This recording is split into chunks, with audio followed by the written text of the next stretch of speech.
It was a decision made against me. It was an attempt made on my life. I had no way of defending myself in that situation. I have no way of controlling any of that.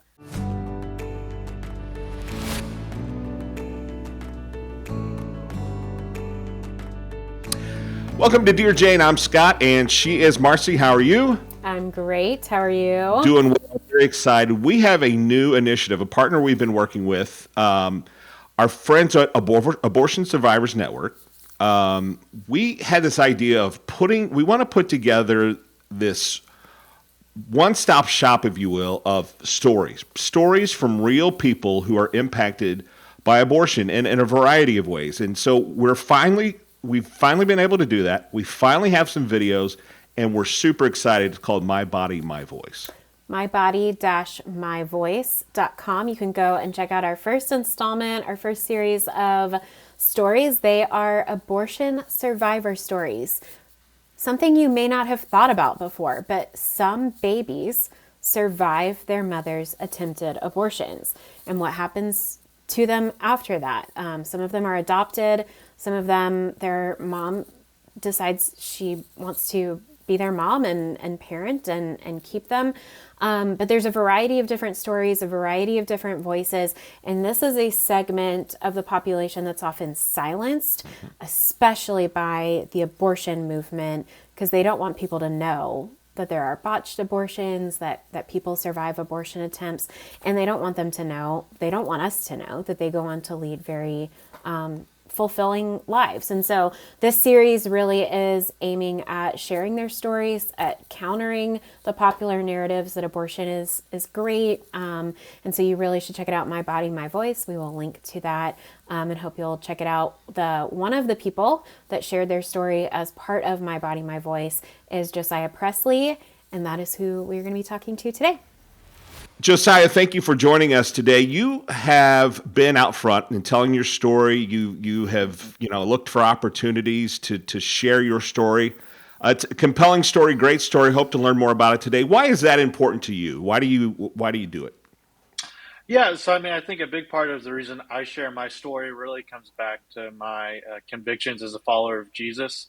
I believe as a Christian that God, He calls us to care for others, to care for our neighbors, particularly our neighbors who are the most vulnerable. And a lot of my story, as we'll get into it, it deals with circumstances when I was at my most vulnerable, that most who are in those circumstances don't make it out of. And I believe that as God has saved me from that situation and has called me to be a minister of the gospel, part of that calling is to also be a voice for the voiceless. You've gotten to share your story in a number of interviews now from the stage at the March for Life rally, which was really cool. But for listeners who may have never heard your story, can you share it with us? Yeah, so I'm originally adopted from South Korea. I grew up in a large family. I'm one of 12 kids, 10 of us being adopted, and my birth or my adopted parents, very Christian home. My dad, he's a pastor of worship at the church I grew up in, and my mom's a children's minister there, and so part of their pro-life convictions meant that they adopted kids, and that's kind of what led them into a lot of that adopting. And when I was 13 years old, my adopted parents, they told me more about my adoption story. They told me more about the circumstances that led up to my adoption. And they told me about how 2 months into my birth mother's pregnancy with me, she decided to have a DNC abortion in South Korea. This is a type of abortion where the doctor goes into the mother's womb and rips the baby apart and brings them out in pieces. At the time, that thought everything had gone how it was supposed to, and they sent her home. But a few months later, she realized that the abortion had actually failed. I was still very much still alive. And so at that point, I was kept and then born later on that year, and then placed with a foster home ministry in South Korea before I was adopted and brought over to the States to be raised as a Presley. So that's the beginnings of my story. My parents, they told me this portion when I was 13 years old. There's a lot, obviously, for a 13-year-old to take in. There's a lot of anger and hurt with that, just towards my birth parents. There's a lot of self-image, self-worth issues with that. But as God saved me, as He changed me, as I came to know Him in high school, I found identity and value in Jesus, and then as I did that, God changed me and called me into ministry. Today, I'm a student minister in a church. Actually, I've been in vocational ministry my entire uh, professional career, if you will. And so I have the opportunity to serve in a church and then also advocate for life. And that's what I've been doing a lot of. And then particularly on a more visible platform, I've had the opportunity to do that over these last few years, particularly. So you're 13 when you find out your birth story. I would imagine you're filled with questions when you figure this out, but you don't really have anybody to ask. How did you navigate that? How did you deal with all of those emotions, especially at that age where it's emotional time anyway? Yeah, so I mean, 13 years of age, I'm a scrawny, awkward middle school boy. I have a deformed arm. Whether or not that's a direct cause of abortion, we're not sure. But I blamed all of that on my birth parents. There's a lot of anger in my heart towards them. Growing up in a Christian home, we knew abortion was wrong. We knew why it was wrong. And so there's a lot of anger towards them. How could they decide to do something that wrong? How could they decide to do these types of things to me? I blame the fact that I had my deformity on them. How could they make me broken and less than others like that? So there's a lot of anger, there's a lot of hurt and pain because at the same time, while I was mad at them, I was also, in my mind, had proof that my life was worthless because they tried to take it and they should have known better. And the people who should love me the most, my own flesh and blood, they thought my life was so worthless they tried to take it. So there's a lot of anger, there's a lot of hurt. Um, a lot of that happened underneath the surface. Above the surface, I found a lot of identity and value and being a good Christian kid. That's where I found my purpose. And that was a struggle I had for a number of years. For me, where the transformation occurred, um, that was the summer after my sophomore year of high school. I was at church camp, and I was confronted with the reality that I needed Jesus. I was confronted with the reality that while I liked the idea of being a Christian and I believed in God, the only reason I did it up until that point was because I liked the way it made me look to others. And as I realized that I still felt worthless and like I had no value or purpose, God had a plan for me, and God had worth that He assigned to me, not based on who I am or what I did, but because of who Jesus is. So as I surrendered my life to Jesus that summer, a lot began to change. My worth, my value, I found it no longer in who I am or the good Christian things I did, but I found it in who Jesus is and the work He's done for me. And as I found that value, I also found purpose and direction and calling. And God called me from there into vocational ministry where I serve now, and then also allowed me the opportunity to start using my story to impact others. And there's a lot of healing I've even seen through that in my journey of going from just being a victim in it to seeing God's hand in it, and it's calling for me to help others and be a voice for others through it. And so there's been a lot of that transformation along the way. Definitely difficult at that time. I knew of one other abortion survivor. And then as I began to share my story more for a few years, I knew of a few other abortion survivors who I'm good friends with. And then it's been crazy over just the last couple of years to see so many more come out of the woodwork and to see that begin to take shape. What was it like sharing your story for the first time? Obviously, you had, worked through a lot of things, but I imagine that's just another, like, that's next level vulnerability, sharing something like that. Yeah, so it's really interesting. I started sharing my story in high school, and if you were to go back and look at the things I was sharing or saying, you could definitely see a very real rawness and hurt that I was still processing through. Um, I, I try not to look back to that very often, but when I go back, I can definitely still see my own process through that pain and finding forgiveness and things like that. It was very different. I first shared through writing it as a testimony and sharing it that way. And then it kind of worked its way out into different outlets of sharing by doing some videos and then some speaking invitations and things like that. It definitely has been something that's been very personal, and it was especially very raw at the beginning. It's something I did not enjoy doing, but one of the things that God has showed me just through that is He's proven His faithfulness to me through it time and time again. And then also, I believe in my sharing. There's been a redemptive aspect for me, and being able to see how God can turn that evil and He can use it for good in my life and through my life. And so that's been a really big piece of my journey. So all these years later, how do you feel? I mean, you've matured a lot, you've processed a lot. How do you feel about your birth parents? Yeah, so that's something the Lord really began to work on me after I became saved. He started to really work on my, honestly, the unforgiveness I held towards them.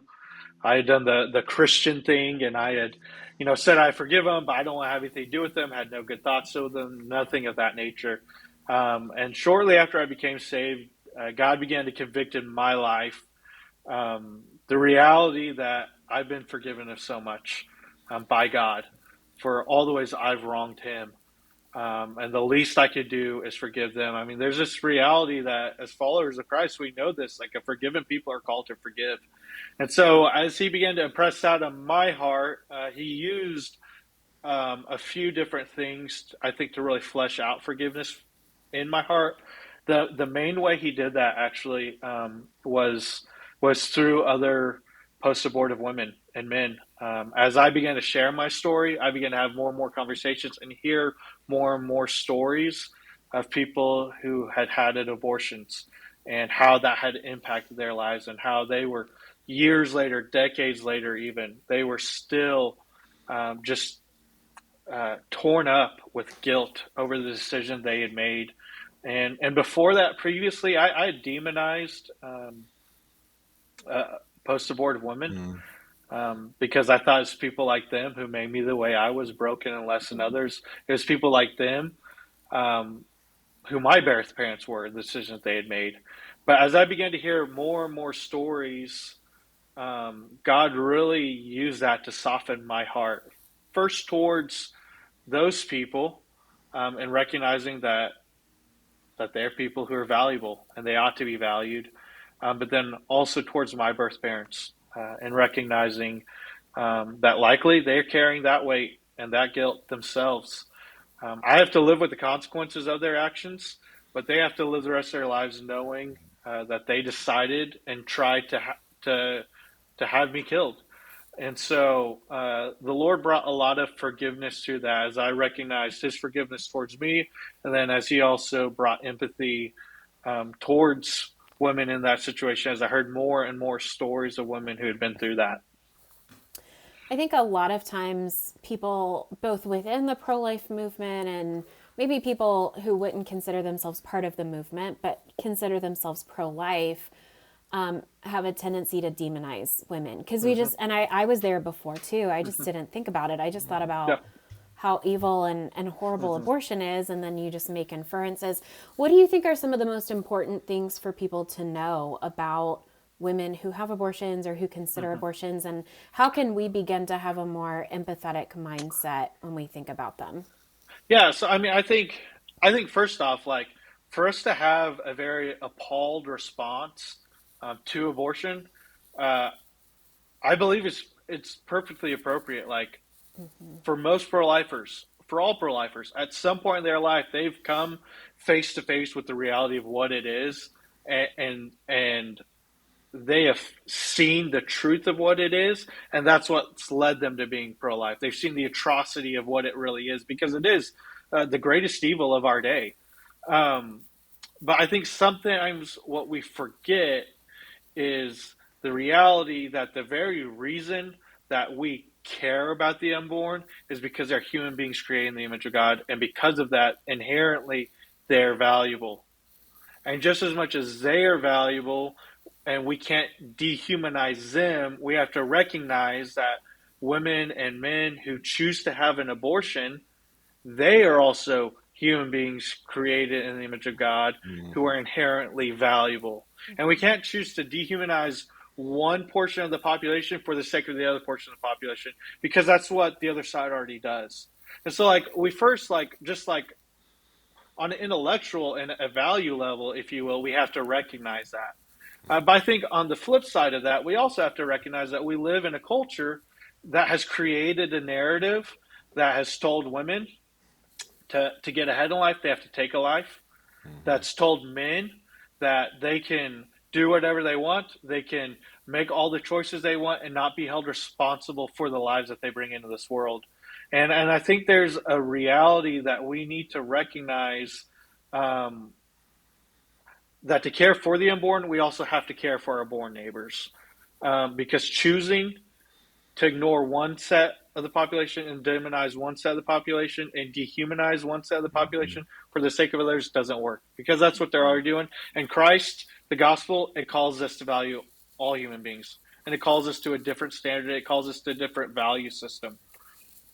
You know, when that I think you're absolutely right. When that hit home for me is when we had a chance to visit with people who had formerly worked in an abortion clinic, Mm-hmm. and it thought, your initial response is, what a horrible monster you are to have done that. But then you hear their stories, and especially the ones that have realized the error of their ways. You realize demonizing them doesn't do any good. So I agree. I think you're right.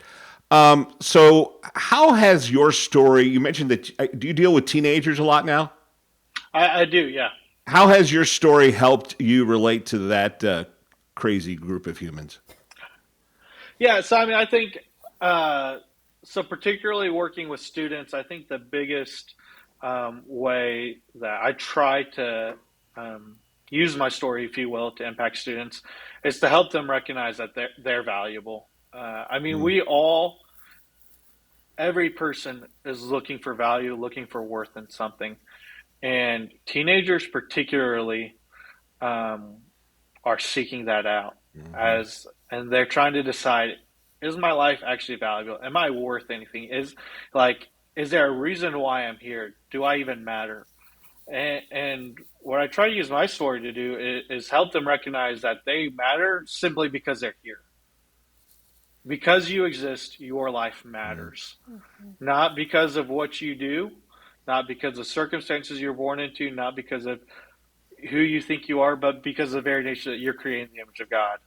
And once we recognize that and we tie that value back to our Creator, that's when we can really see life change. That's when they can really see value take place. Because here's the thing, we're all placing our value, our worth in different things. And if it's anything other than our Creator, we'll come up short every time. And that's where we'll have crisis. That's where we begin to question. That's where we lose hope. And so reminding of that truth and pointing them to that truth has been a big part of my ministry, I would say, and using my story, hopefully using my story to show them that value. I'm curious, as you share your story just with broader audiences, what kind of reactions do you get? Like, are people confused? Are they, I would imagine a lot are surprised, and I would imagine a lot of people have never heard of abortion survivors. And or I would add to that question, part to that question. We've heard from abortion survivors before where people say, "I don't believe you. I don't believe that story." So Mm-hmm. that's a great, yeah. How has that been received? Hey, just a quick break to tell people to do all the stuff. Subscribe, and what other things can they do Follow. if they're truly pro life? Wow. This is reminiscent of the 90s. How Forward this what other email. things can they do to pass the pro life test to benefit dear Jane? Well, if you never want to miss an episode, you should subscribe on YouTube, Apple Podcasts, Spotify. You should follow us on social media. We're on X, Instagram, Facebook. Anywhere where you're hanging out online, we're likely hanging out there too. We post information about our guests, inspiring quotes, clips from the show, so you can get a preview. Follow us in all of those places. And for extra bonus points, there are no points, but extra bonus points, if you would go leave us a 5-star review on Apple Podcasts and Spotify and leave a written review, that would help other people find us as And well. comments. Leave comments like the videos and stuff.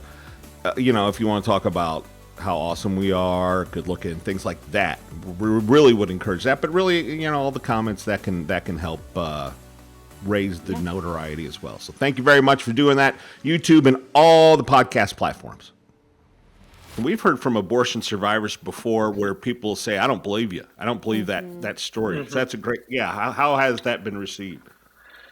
So it's always interesting. So I've been able to start doing this kind of more in later years of sharing my story of once you've done it enough, you kind of get to a point where as you share, you can actually pay attention to what's happening in the room, right? So out the gate, when I first started sharing, it was like, I'm just laser focused on, saying the things I'm trying to say and like getting out of there without looking too much a fool, right? But as I've done it longer, I become more comfortable with looking at the room, seeing responses, and there's always a couple different responses I see. There's always a shock response, and a lot of times when there's a shock response, many times there's a shock response followed by tears. I'll see people in the room. I'll see that response of it clicks with them. I've just placed a face with the issue, and they recognize what's going on here, and there's an immediate grieved response to that. And I think that points us to reality of what it is. Um, I see sometimes a guilty response. People look away. They stop making eye contact. All of a sudden, the most interesting thing in the world for them to see are their shoes, right? Um, I will say I have not in person had anybody approach me or say, I don't believe the story you just told. I think you're making that. I've never had somebody do that in person. Now, online platforms, comments, all that sort of stuff, I see that all the time. But in most circumstances, in sharing my story, those are the responses I see. If I have a conversation with somebody, I actually, if I'm having a conversation with somebody one on one on the topic, that's actually one of the last things I try to share with them is my story. Because just about every time I share that I'm an abortion survivor, it almost automatically shuts that conversation down. Because all of a sudden, something that they were taking and they were maybe, setting the other side, they realize, oh, this applies to a very real human being who's right in front of me. And so a lot of times it's a conversation stopper in that sense. And so in one-on-one conversations, I actually, as much as I can, I try to, if we're talking about that issue, I try to avoid sharing that portion of my story if we're working through it because it tends to shut down the conversation just because of the fact that they don't have an argument for it. They don't, not knowing how to respond. So. You mentioned earlier. I want to go back to something that you said early on. You've mentioned the physical scars, if you will, certainly emotional scars. Are you not a victim, or do you not see yourself as a victim?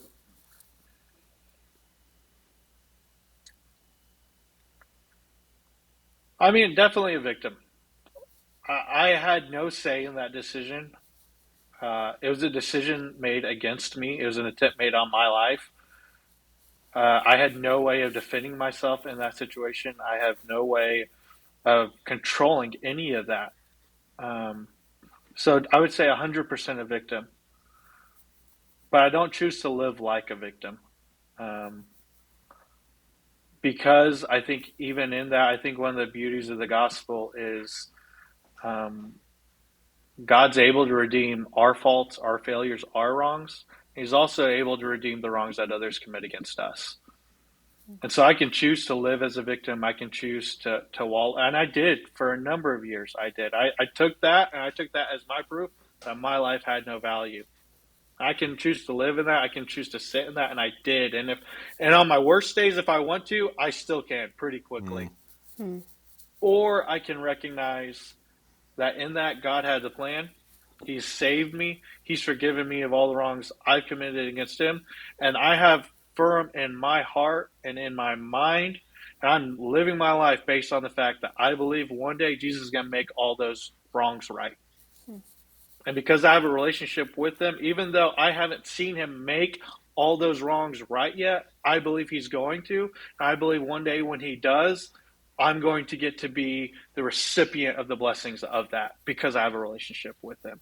And so today, I choose not to live like a victim. I love Tomorrow, that. we'll see. Yeah, that's beautiful.